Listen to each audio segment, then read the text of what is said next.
جب بندہ سورت فاتحہ پڑھتا ہے اور صرف 7 بار پڑھ لے، یہ 7 بار کی برکت ہے، جو 7 سے زیادہ پڑھے گا سوچیں کیا کمالات برکات ملیں گے۔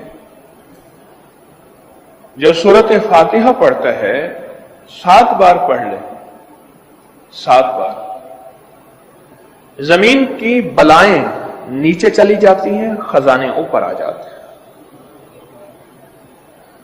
آسمان کی بلائیں جو اتر رہی ہوتی ہیں وہیں ٹھہر جاتی ہیں۔ نور، رحمت، برکت، راحت، خوشیاں، خوشحالیاں، عزتیں، دولتیں، خیریں، خوشیاں اور نعمتیں، یہ چیزیں اللہ کے خزانہ غیب سے نیچے آ جاتی ہیں، اور یہ سورت فاتحہ عذاب کو وہیں روک لیتے ہیں۔ جب اللہ کی ذات کے ساتھ تعلق بندے کا بن جاتا ہے، پھر اللہ غیب سے مدد فرماتے ہیں۔ ایک درویش تھے صوفی عبداللہ صاحب رحمۃ اللہ علیہ،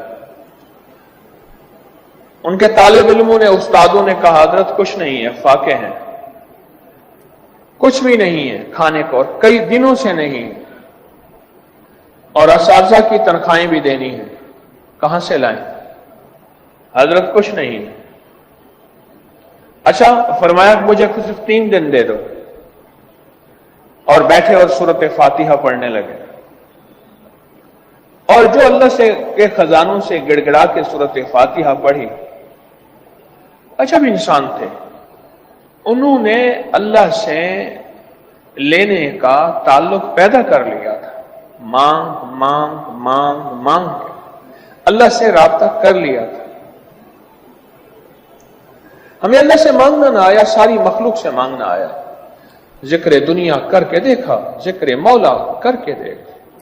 ہمارے نا محلے میں ایک درزی ہوتا تھا، بہت کاریگر تھا، اس کے بڑے شاگرد تھے، اصل وہ بکھر کا تھا۔ یہاں روزی روٹی ملی تو وہیں آ گیا، پرانے شہر میں رہتا تھا، تو وہاں اس کے ساتھ ایک عجیب معاملہ تھا۔ وہ جس دکان پہ بھی بیٹھتا، ساری عمر گھر بھی کرائے کا تھا، اس کی دکان بھی کرائے کی تھی، اور ساری عمر ایسی گزری۔ جس دکان پہ بیٹھتا تھا وہ اس دکان وہ کیا کرتا تھا، ویران دکان ڈھونڈتا تھا جس کی دکان کرائے پہ نہیں ہوتی تھی۔ غور طلب بات ہے، عجیب بات بتا رہا ہوں، یہ میرے دیکھے واقع ہیں۔ وہ ہمارے پڑوس میں کوئی 30 سال رہا، تقریباً 30 سال رہا۔ وہ ویران دکان لیتا تھا، نامور اتنا تھا کہ استاد کو آ کے دنیا ڈھونڈتی تھی، چاہے وہ گلی کے کونے میں جہاں بیٹھ جائے، اتنا کاریگر تھا۔ ویران دکان ڈھونڈتا تھا جس دکان کو کوئی نہیں لیتا تھا، پھر لکھواتا تھا کہ میں اتنے سال تک نہیں اٹھائے گا، وہ خوشی سے لکھ کے دے دیتا تھا، کیونکہ اس کو تجربہ تھا، اس کو نہیں تھا۔ اتنے اور بڑے بڑے طاقتور لوگوں کی گواہیاں ڈلواتا تھا کہ کل کو مجھے اٹھائے گا، کیونکہ میں کیسے اٹھاؤں گا، میری دکان کرائے پہ نہیں جاتی، تو مجھے کرایہ دے رہا، اتنے عرصے سے میری دکان بند پڑی ہے، میں کیسے اٹھاؤں گا؟ کہنے نہیں، وہ تو مجھے اٹھائے گا، پتہ ہے مجھے۔ بڑے بڑے لوگوں کی گواہیاں ڈلواتا تھا، لکھواتا تھا، کرایہ دیتا رہوں گا، دیتا تھا۔ ادھر وہ کرائے پہ بیٹھتا تھا، چند دنوں کے پاس اس کے پاس لوگ آنا شروع ہو جاتے، یہ دکان دے۔ وہ اگر 20 روپے کرایہ دیتے، ہم 30 روپے دیتے ہیں، ہم 40 روپے دیتے ہیں، کوئی کہ ہم 50 روپے دیتے ہیں۔ اب اس کا دماغ بیچارے کا تو ویسے ہلا چیترل گیا، دماغ تو ہلنا تھا۔ وہ اس کو آ کے کہتا کہ مجھے اتنے لوگ دے رہے ہیں۔ میں نے کہا میں نے تجھے پہلے کہا تھا لکھوا کے دو۔ اچھا، یہ چند بار ہوا، جس دکان پہ بھی بیٹھتا تھا، اس دکان پہ بیٹھتے ہی اس کے ساتھ یہ معاملہ شروع ہو جاتا۔ اب یہ راز کسی کو پتا نہیں تھا، یہ راز ہے کیا اس کا، اس کے ساتھ کیا ہوتا ہے، اس کے ساتھ ایسا کیوں ہوتا ہے۔ اس نے نا ایک دفعہ یہ راز ایک بندے کو بتایا، اس نے مجھے بتایا، براہ راست میں نے اس سے بات نہیں ہوئی، لیکن ہمارا پڑوسی تھا، وہ ایک بندے کو اس نے راز بتایا، ہمارا ایک رشتہ دار تھا، اس کو یہ راز بتایا اور اس کو کہا کہ میرے ساتھ یہ راز ہے۔ اس نے اب جو لفظ کہنا، پہلے میں وہ لفظ آپ کے سامنے بیان کرتا ہوں۔ کہنے لگا بخت میرے اوپر پاگل ہے، اور مجھے اکھے بخت میرے اوپر پاگل ہے، میں نہیں چاہتا وال میں کو آتے ویلڑ میں دے، ویلڑ چپک جاتا ہے، چپٹ جاتا ہے، لپٹ جاتا ہے، میں نہیں چاہتا، آ کے پھر مجھے لپٹ جاتا ہے بخت۔ اچھا، جس کی دکان آنے کی ہوتی ہے 100 آنے کی ہو جاتی ہے۔ اچھا، ادھر میں دکان چھوڑ کے جاتا ہوں کسی اور جگہ پہ، وہ دکان پھر آنے کی ہو جاتی ہے، پھر جہاں میں جا کے بیٹھتا ہوں پھر وہ 100 آنے کی ہو جاتی، پھر وہ پیچھے والے مجھے آ کے بلاتے ہیں، آپ کی مہربانی آ جاؤ، اس سے کم کرایہ دینا۔ تھا کوئی ایسا، کیونکہ ہاتھ کا کاریگر بہت کم ہوتا ہے جو سر پھرا نہ ہو، ہاتھ کا کاریگر وہ ہاتھ کا جس شعبے کا ہو، تھا کوئی سر پھرا، کہہ رہا میں نہیں جاتا تھا دکان پہ، تم نے مجھے نکالا تھا. ساری زندگی اس نے ایسے گزاری. اب یہ بخت کہاں سے ملا؟ اب بخت کو سن. کہا میرا باپ مزدور تھا، مزدوری کرتا تھا، بڑا ہوا تو اس نے مجھے درزیوں کے کام پہ ڈال دیا کہ بیٹا چلو چھاؤں کا کام ہے تو کرتا رہے گا. میں تو دھوپ سردی گرمی مزدوریاں کرتا رہا، درزیوں کا کام چھاؤں کا کام ہے تو کرتا رہے گا. اور میرے والد کہتا تھا تجھے کوئی ایسا رئیس مل جائے جو اپنی دیوڑی میں تجھے جگہ دے. بعض رئیس ایسے ہوتے ہیں جنہوں نے مستقل درزی رکھے ہوئے ہوتے ہیں، ان کا ہر وقت کپڑے سلتے رہتے ہیں. کہہ رہے دعائیں دیتا تھا والد مجھے کوئی رئیس مل جائے. کہ والد کا حادثہ ہو گیا، والد کی ٹانگ ٹوٹ گئی. والد کی بوڑھی والدہ تھی، میں ہم والد کی خدمت کرتے تھے، والد دعائیں دیتا تھا. ان پڑھ تھا، کسی نے والد کو اللہم صلی علی محمد بتا دیا، بس یہی پڑھتا تھا. اور ٹوٹی پھوٹی قل ہو اللہ پڑھتا تھا، باقی کوئی ابا کو پتا نہیں تھا. کہا میں درزیوں سے پیسے تھوڑے سے لاتا تھا، گھر میں فاقے آنا شروع ہو گئے. تھوڑے سے پیسے میں لاتا تھا، ابھی کام سیکھا نہیں تھا، استاد کبھی کبھار دے دیتا تھا. اور والد روز لاتا تھا. گھر میں سختی اور تنگی آنا شروع ہو گئی، بہت زیادہ غربت، تنگ دستی. ہماری ایک پھوپھی تھی، کہیں دور رہتی تھی، بہت بوڑھی تھی، والد سے بھی بڑی تھی. وہ آ کے ہمارے گھر اس نے قیام کر لیا کہ تمہارے والد کی خدمت کروں گی. اس کے بیٹے اسے ٹھوکریں مارتے تھے اور اس کی عزت نہیں کرتے تھے. وہ پھر گھر آ گئی. اب میری ماں مجھے دیکھے، میں اپنے دیکھوں. ماں نے کہا بیٹا آ گئی ہے، اس کی بھی خدمت ساتھ کرنی ہے. اب پھوپھی نے، ایک پھوپھی بوڑھی ابے سے بڑی، ایک والد معذور، بوڑھی والدہ اور بہت سارے بہن بھائی. کہا کہ کئی راتیں ایسی گزرتی تھی، میں اور میری ماں نہیں کھاتے تھے، فاقوں میں سوتے تھے، پھوپھی کو کھلاتے تھے. کہا پھوپھی کھاتی بہت تھی، کھاتی بہت تھی. آپ بچوں کا سب کچھ کھا جاتی تھی، سارا اپنا بھی کھا جاتی تھی، کھاتی بہت تھی پھوپھی. کہا اس سے چھینتے تھے تو پھوپھی لڑنے پہ آ جاتی تھی. ایک گھر میں عجیب کشمکش تھی. کہا ان سختیوں تلخیوں میں میں ان کی خدمت کرتا رہا، باپ کی ماں کی خدمت کرتا رہا، حتیٰ کہ والد پتہ نہیں کتنے سال کہے مجھے بھول گئے، فوت ہو گئے. اور پھوپھی نے کے دل میں یہ بات آئی کہ ہم نے والد کو زہر دیا. اس نے سارے جہان کو کہنا شروع کیا کہ انہوں نے والد کو زہر دے دیا، میرے بھائی کو مار دیا. گھر میں روٹی بھی کھاتی تھی، بچوں سے چھین کے بھی کھاتی تھی، چوری چھپے بھی کھاتی تھی، دن رات بھی کھاتی تھی، ہمیں برا بھلا بھی کہتی تھی، لوگوں کے ہاں شکوے بھی کرتی تھی. پھوپھی نے جینا حرام کر دیا. کہا میری ماں کہتی تھی بیٹا کوئی بات نہیں، برداشت کرو. برداشت کرتے کرتے پھوپھی بھی چلی گئی اور اس کو اللہ کی امانت کو اللہ کے سپرد کیا. اور پھر اب ماں رہ گئی. اب میں نے اپنی ساری توجہ ماں پہ ڈال دی. کہا اماں کیا کرتی؟ خالی چھابی نہیں ہوتی ہے، چھابی روٹی تو تھوڑی سی ہوتی تھی، کھا لیتے تھے، خالی چھابی ہاتھ میں ایسے لے کے نا کہتی اللہ اس کو اتنا بخت دے، اتنا بخت دے، اس کے ساتھ دھرتی لگے تو اس کو بخت دے، اس کے ساتھ سوئی لگے تو اس کو بخت دے، اس کے ساتھ دھاگا لگے تو اس کو بخت دے، اس کے کپڑے جو پہنے اس کو بخت دے، اس کو جو دیکھے اس کو بخت دے، اس کو جو اس کو دیکھے اس کو بخت. اماں چھابی لے کے مانگتی تھی، روتی تھی، اور بعض اوقات چھابی میں اماں کے بہت سارے آنسو ہوتے تھے. کہ بس یہ نظام چلتا رہا. اماں بھی گزر گئی. اب اس کے بعد پھر میں، میرے بچے، اب جو بخت کے دروازے کھلے، میں جس کو دیکھتا ہوں اس کو بخت، جو میرے کپڑے پہنتا ہے اس کو بخت، جس سے سوئی خریدتا ہوں اس کو بخت، جس سے دھاگا خریدتا ہوں اس کو بخت، جس کی جگہ پہ بیٹھتا ہوں اس کو بخت.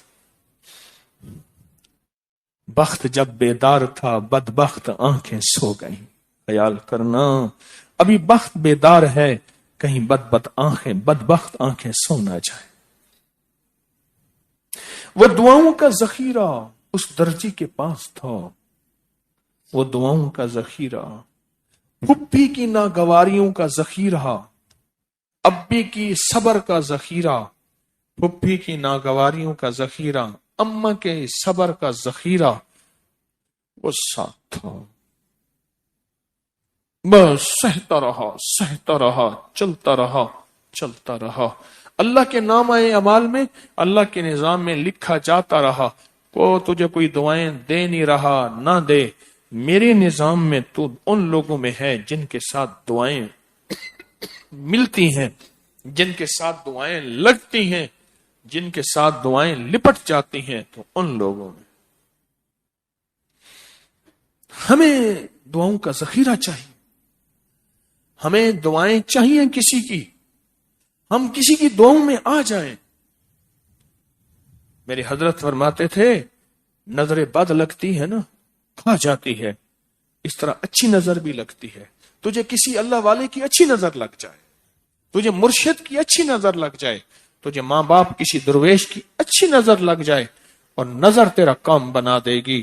جس طرح بری نظر کھا جاتی ہے، برباد کر دیتی ہے، اس طرح اچھی نظر آباد اور شاد کر دیتی ہے، با مراد کر دیتی ہے. اس وقت غذاؤں کی فراوانی بہت ہے، ہم سارا جہان بھوک قحط مہنگائی پہ بہت زیادہ شور کر رہے، اور لوگ کھانے کی وجہ سے بیمار ہو رہے ہیں. جب مہنگائی ہونی تھی پر کھانا تو تھوڑا ہو جانا چاہیے تھا. جب مہنگائی ہونی تھی پھر بیماریاں ختم ہو جانی چاہیے تھی. مجھے کوئی بندہ بتا دیں جو کہتا ہے میں دنیا کے سب سے بڑا فقیر اور غریب ہوں، اور اس کے پیٹ پہ پتھر بندھا ہوا تو بتا دیں.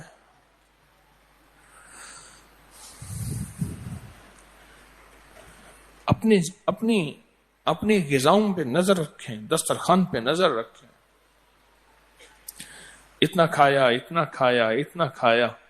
کہ کھا کے اپنی زندگی کو غیر متوازن بنایا، اور پھر غیر متوازن زندگی بنا کے پھر اس کے بعد ہائی کی کہ میں ذہنی ٹینشن میں مبتلا ہو گیا ہوں، میں پریشانی میں مبتلا ہو گیا ہوں، میں دکان پہ، کاروبار پہ، اپنے دفتر میں نہیں جان سکتا. اس کے پیچھے غذائی بے اعتدالیاں ہیں، غذائی بے اعتدالیاں ہیں. ایک سمجھدار کی بات بتاؤں، سنیں غور سے.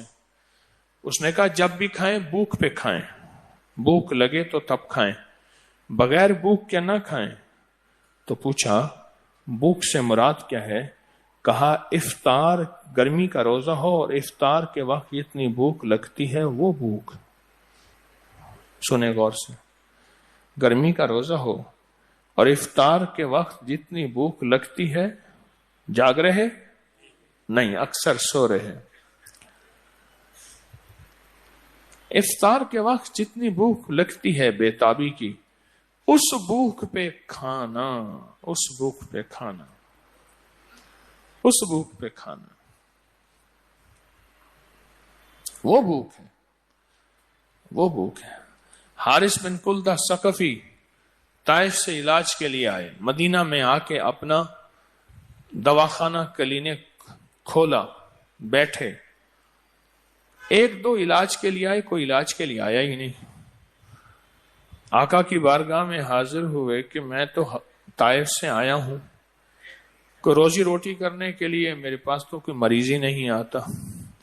تو میرے حضور نے فرمایا یہ تیز بھوک میں کھاتے ہیں، اور ابھی کچھ بھوک ہوتی ہے تو یہ کھانا چھوڑ دیتے ہیں.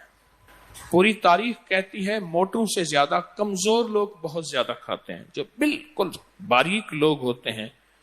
ہمارے ہاں ایک صاحب ہوتے تھے، نام نہیں لیتا، ان کے باز کے رشتہ دار جو ہیں وہ تسبیح خانے سے جڑے ہوتے ہیں، یا خود بھی نام مناسب نے. ایک دفعہ ہم نے پتیلا بنایا ہوا تھا تقریباً 20 آدمیوں کا، اس میں لیموں ڈالا، چینی ڈالی، برف ڈالی، سخت گرمی تھی.